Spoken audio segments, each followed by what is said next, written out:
तो चलिए आज की चर्चा शुरू करते हैं। आज हम फाल्गुन मास महात्म्य के दूसरे अध्याय की गहराइयों में उतर रहे हैं जी। और हमारे सामने जो स्रोत हैं वो इसे सिर्फ एक धार्मिक कथा की तरह नहीं देखते। नहीं, बिल्कुल नहीं। वो इसे मन और आत्मा के मतलब एक विज्ञान की तरह पेश करते हैं और इसमें एक खास तारीख का भी जिक्र है। हाँ, 4 फरवरी 2026 बुधवार का दिन। हाँ, फाल्गुन कृष्ण पक्ष की द्वितीया तिथि। इसे इस अध्याय को सुनने के लिए बहुत ही शुभ बताया गया है। और ये समय आप देखिए, ये समय बहुत महत्वपूर्ण है। अच्छा। ये शिशिर और वसंत ऋतु का संधि काल है। मतलब वो समय जब प्रकृति एक गहरी नींद से जाग रही होती है। ग्रंथों में ऐसा कहा गया है कि जैसे प्रकृति अपनी पुरानी पत्तियों को गिराकर नई कोपलों को जन्म देती है ना, बिल्कुल वैसे ही ये समय मनुष्य के लिए भी अपने पुराने संस्कारों को उनको त्याग कर आत्मिक रूप से एक नया जन्म लेने का अवसर है। तो मतलब ये सिर्फ कैलेंडर की एक तारीख नहीं है, ये प्रकृति और हमारी चेतना के बीच एक तालमेल का बिंदु है। बिल्कुल सही। और हमारा उद्देश्य आज इसी गहरे संबंध को समझना है। लेकिन इस अध्याय का जो केंद्रीय विचार है वो मुझे सबसे ज्यादा आकर्षित कर रहा है। कौन सा? कि कैसे कम से कम प्रयास में महान फल मिल सकता है, और वो भी अनजाने में। हाँ, और यही इस पूरी चर्चा को रोमांचक बनाता है। ये अध्याय कर्म के गणित से ज्यादा ईश्वर की कृपा के रहस्य पर बात करता है। अच्छा, तो कहानी शुरू कहाँ से होती है? मतलब इसका बैकग्राउंड क्या है? ये शुरू होती है कुरुक्षेत्र युद्ध के ठीक बाद।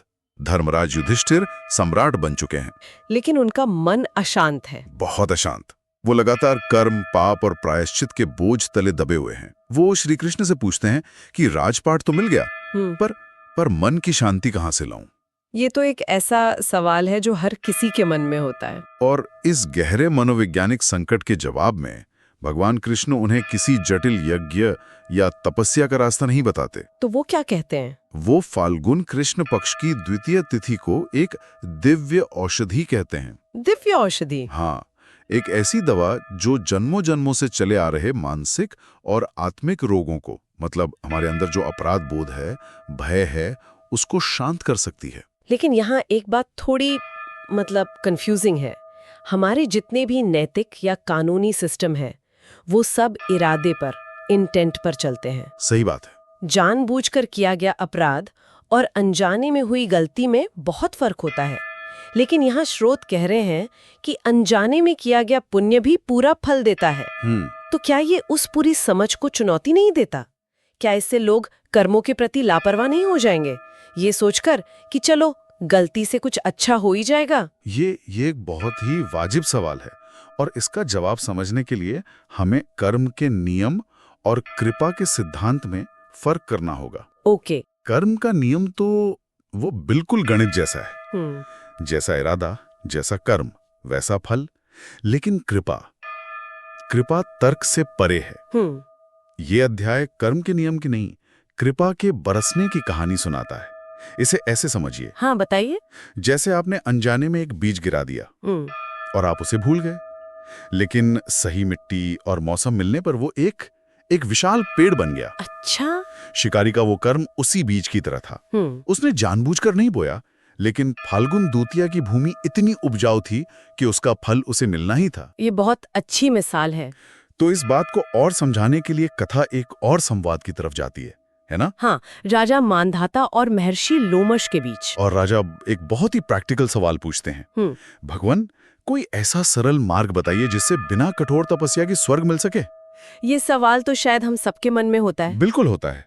और महर्षि लोमश इसी रहस्य से पर्दा उठाते हैं। वो एक व्याध यानी एक शिकारी की कथा सुनाते हैं। अच्छा? जो इस सिद्धांत का जीता जागता प्रमाण है। ये शिकारी विंध्याचल के घने जंगलों में रहता था और स्रोत उसके जीवन का जो वर्णन करते हैं वो बहुत भयावह है। कैसा? क्रूर था, हिंसक था। उसके मन में दया या धर्म का कोई भाव ही नहीं था। उसने कभी ईश्वर का नाम तक नहीं लिया था। वो पूरी तरह से कह सकते हैं कि अपनी पाश्विक प्रवृत्तियों का दास था। और फिर आती है फाल्गुन मास की द्वितीया तिथि। कड़ाके की ठंड पड़ रही है। हाँ, वो शिकारी शिकार के लिए निकलता है और ठंड से कांपते हुए अचानक उसका पैर फिसलता है और वो पास के एक पवित्र सरोवर में जा गिरता है। बिल्कुल। ये कोई योजनाबद्ध तीर्थ स्नान नहीं था। ये सिर्फ एक दुर्घटना थी। हाँ, लेकिन यही दुर्घटना उसके जीवन का सबसे बड़ा सौभाग्य बन गई। जी, उस सरोवर के बर्फीले पवित्र जल ने सिर्फ उसके शरीर की गर्मी नहीं छीनी, बल्कि उसके अंदर की क्रूरता की आग को भी शांत कर दिया। अच्छा। जब वो बाहर निकला तो वो एक बदला हुआ इंसान था। उसकी वो हिंसक ऊर्जा जैसे खत्म हो गई थी। तभी उसे किनारे पर एक पुराना जीर्ण शीर्ण विष्णु मंदिर दिखाई दिया। तो यहाँ एक सवाल उठता है मेरे मन में, क्या ये सिर्फ उस सरोवर में गिरने का असर था या उस मंदिर के माहौल का भी कोई योगदान था? वो बिखरे हुए फूल, वो दिए की धीमी सुगंध। बिल्कुल। स्रोत कहते हैं न जाने किस प्रेरणा से वो मंदिर के भीतर गया। न जाने किस प्रेरणा से। हाँ, ये न जाने किस प्रेरणा ही महत्वपूर्ण है। पवित्र स्थानों की अपनी एक ऊर्जा होती है, एक वाइब्रेशन होती है। वो ऊर्जा हमारे तर्क को, बुद्धि को दरकिनार कर सीधे हमारी आत्मा से बात करती है।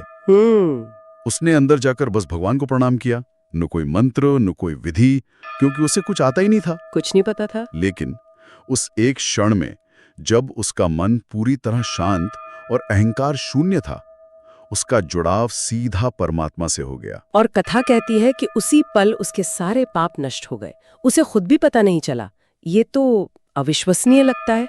और यही इस कथा का सार है जो उसकी मृत्यु के बाद सामने आता है। जब यमदूत उसे लेने आते हैं, हाँ, तब भगवान विष्णु के पार्षद उन्हें रोक देते हैं।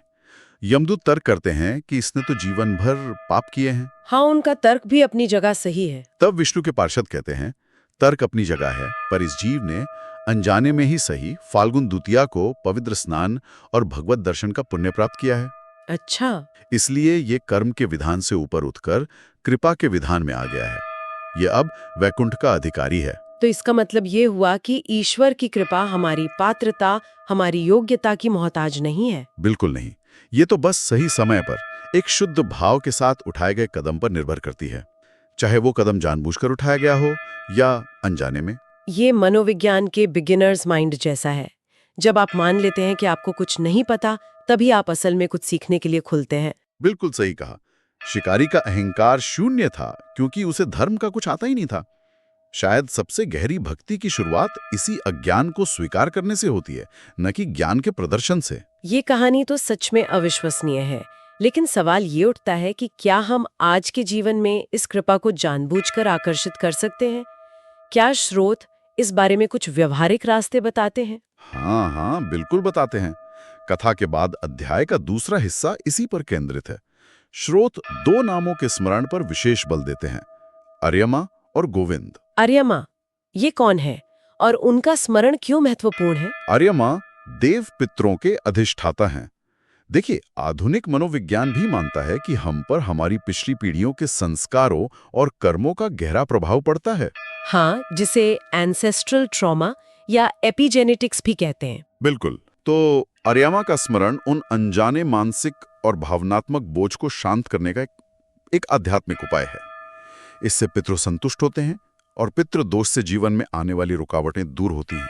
अच्छा, और गोविंद नाम का क्या रहस्य है? गोविंद का एक अर्थ है गो, यानी इंद्रियों का स्वामी। हमारा मन बंदर की तरह एक डाल से दूसरी डाल पर कूदता रहता है ना? हाँ, बिल्कुल। गोविंद नाम का जाप या स्मरण उस चंचल मन को साधने का एक शक्तिशाली उपकरण है। यह हमारी इंद्रियों को सही दिशा देता है, जिससे बुद्धि सात्विक बनती है। और जब बुद्धि सात्विक होती है तो व्यक्ति अपने आप सही निर्णय लेता है और गलत रास्तों से बच जाता है। ये एक तरह का माइंडफुलनेस अभ्यास ही है। ये तो बहुत ही प्रैक्टिकल है। अब स्नान और दान की बात करते हैं। मान लीजिए कोई पवित्र नदी तक नहीं जा सकता, तो उसके लिए क्या उपाय है? अध्याय इसका भी समाधान देता है। घर पर ही नहाने के पानी में कुछ बूंदे गंगा जल की डालकर स्नान करने से भी वही सूक्ष्म फल मिलता है। तो मतलब भाव महत्वपूर्ण है। भाव ही सब कुछ है। यहाँ महत्वपूर्ण भौतिक स्नान से ज्यादा उसका प्रतीकात्मक अर्थ है। ये केवल शरीर की मैल नहीं, बल्कि हमारे सूक्ष्म शरीर, हमारे ऑरा पर जमे नकारात्मक विचारों और भावनाओं को धोने की प्रक्रिया है। इससे भय, चिंता और तनाव में कमी आती होगी। निश्चित रूप से। और दान के बारे में अन्न, वस्त्र, तिल और गुड़ के अलावा कपूर का विशेष उल्लेख है। कपूर ही क्यों? कोई खास वजह? इसका प्रतीक बहुत गहरा है। कपूर जब जलता है तो पूरी तरह जल जाता है, कुछ भी पीछे नहीं छोड़ता। बिल्कुल, कोई राख या अवशेष नहीं। कपूर का दान इस बात का प्रतीक है कि हम अपने अहंकार को बिना कोई निशान छोड़े ईश्वर के सामने समर्पित कर रहे हैं। वाह। और ऐसा माना जाता है कि ये जीवन में आने वाली रुकावटों को दूर करता है, क्योंकि अक्सर हमारी सबसे बड़ी रुकावट हमारा अपना अहंकार ही होता है। और इन सभी कर्मों के मूल में अहंकार का त्याग ही है, जैसा शिकारी की कहानी से भी पता चलता है। बिल्कुल, ईश्वर भावना को देखते हैं, प्रदर्शन को नहीं। जब व्यक्ति ये मान लेता है कि मैं कुछ नहीं जानता, मैं कुछ नहीं कर सकता, तभी कृपा के लिए हृदय में जगह बनती है। खाली बर्तन में ही तो कुछ भरा जा सकता है। स्रोतों में भगवान श्री हरि को पीले वस्त्र अर्पित करने का भी विधान बताया गया है। पीले रंग का क्या महत्व है? पीला रंग ज्ञान का, विवेक का और सात्विकता का प्रतीक है। ये बृहस्पति ग्रह से भी जुड़ा है, जो ज्ञान और धर्म के कारक हैं। अच्छा। तो जब कोई भगवान को पीले वस्त्र अर्पित करता है, तो ये प्रार्थना होती है कि मेरे जीवन में भी ज्ञान का प्रकाश आए, भ्रम दूर हो और निर्णय लेने की क्षमता मजबूत हो। यहाँ वैराग्य की भी एक बहुत सुंदर परिभाषा दी गई है। हाँ। अक्सर लोग वैराग्य का मतलब सब कुछ छोड़ देना समझते हैं। हाँ, जंगल चले जाना। जबकि सच्चा वैराग्य ठीक इसका उल्टा है। ये पलायन नहीं, बल्कि सही भागीदारी है। सही भागीदारी मतलब संसार में रहते हुए अपने सारे कर्तव्य पूरी कुशलता से निभाते हुए कर्म के फल से आसक्ति को छोड़ देना। अच्छा, गीता वाला सिद्धांत वही। नैर्मण्यवाधिकारस्ते मा फलेषु कदाचन। कर्म तो पूरे मन से करो, पर उसका परिणाम क्या होगा, इसकी चिंता ईश्वर पर छोड़ दो। इस अध्याय को सुनने से ये भाव मन में धीरे धीरे जागृत होता है। तो अब अंत में आते हैं फलश्रुति पर। इस अध्याय को सुनने या पढ़ने का अंतिम परिणाम क्या है?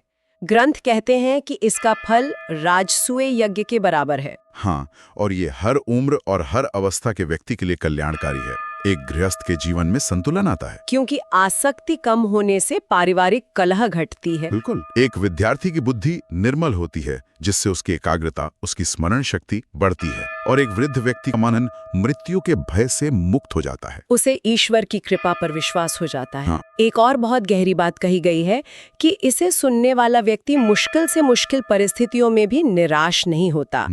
उसके अंदर एक अदृश्य शक्ति बनी रहती है जो उसे टूटने नहीं देती। उसे ये विश्वास हो जाता है कि मैं अकेला नहीं हूं, कोई है जो मुझे संभाले हुए है।